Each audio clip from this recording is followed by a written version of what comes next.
Oh, he's videoing? Yeah, go ahead. Tell your story. So he came from Kentucky, and we think he was born around April. That's usually when turkey vultures will hatch their eggs in Kentucky.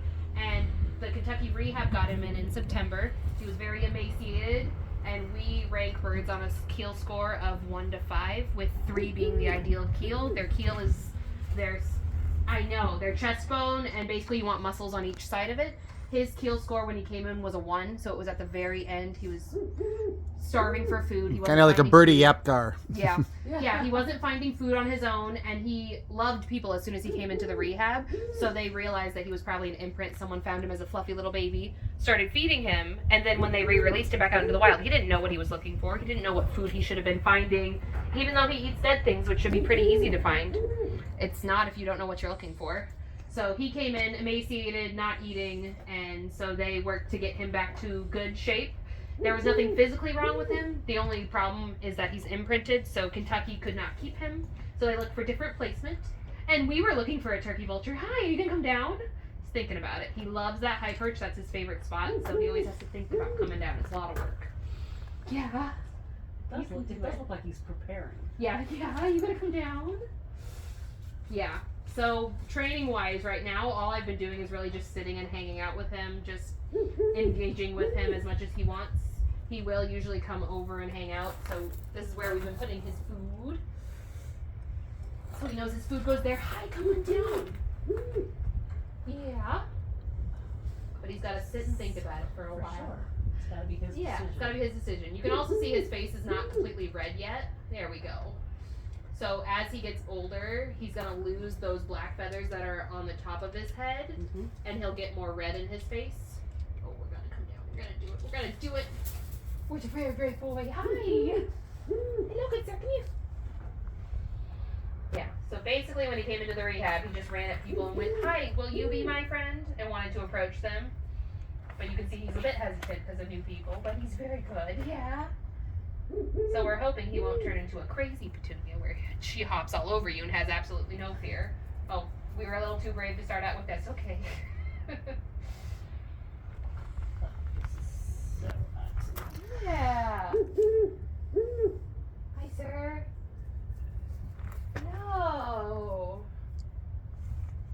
Hi. Come here.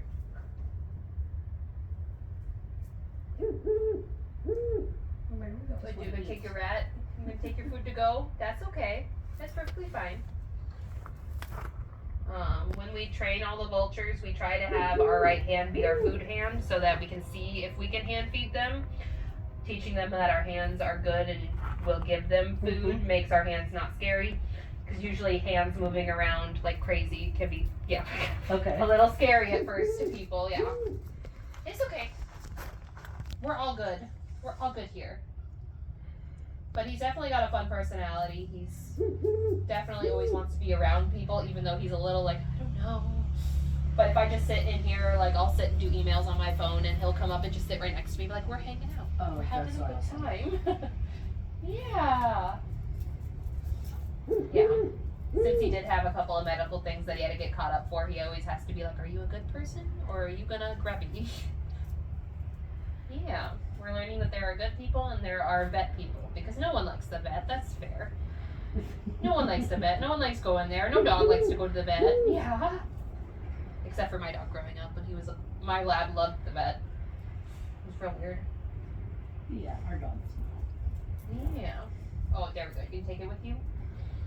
I also, when he came in, gave him basically so much food so he could regain that muscle and everything. Right, sure. He had gotten about to like a 2.5 when he got to us. Kentucky had been working really hard on getting him to gain weight. And so I got him up to a good kill score, which now he plays with his food more than eats it right away because he goes, well, now I'm full. I have plenty of food, so he is right fit for our winter. Not that Texas has a big winter. Well, but yeah, I wanted you guys to come out and see him in person so you could get a little bit more feel of his personality, see if the name fit him. Sometimes people look at the bird and go, oh, the name I was thinking of doesn't fit. No? Both of the names still Both fit. do. They both still fit. I had in mind, I have this affinity for Greek gods. Mm-hmm. And so I had picked a name, and I really liked it, but I decided it was too big a name Yeah. for an ambassador. For an ambassador, yeah. So now I'm toying between. Well, and I like the way you're actually putting that into consideration, and I appreciate that because I always get nervous when we're like, okay, we're gonna let the public name the bird. I'm like, okay, Yeah, but I do that's- have to say this for programs the rest of Right, his and life. that's what I was thinking. Yeah. So the big Greek name I was thinking was Hephaestus, which I love it, and it's that's the god of blacksmiths and fire and craftsmen. Yeah. But I'm like, if you were to take this Raptor Yeah. for education, it's too hard a name to say. It's hard to say. It's hard to say. Yeah. It's differently interesting, the name itself, and it would take Yeah. away from educating about the bird. Yeah. And I'm like, I don't want to do that. It's like you have to explain the name when you Right, explain the right, bird. right. Yeah. So I picked that was one of the names, and I picked it, and I was like, I really like it, but I just don't. But I think the first name you talked about would still fit. it still fits before meeting him. Mm-hmm. Hi, buddy. Hey, say that name. See if he reacts. He's not going to react. No. The names are more for our sake. But Right. I think so. Go ahead. Nigel. Aw. He is kind of a Nigel, yeah. Hi, buddy. Are you a Nigel? Okay, here's your other choice. Zephyr. Zephyr. Are you Nigel or Zephyr? I'm sorry, sir. My foot is falling asleep. Just removing. Come I here. think Nigel. Oh, woof. I think Nigel.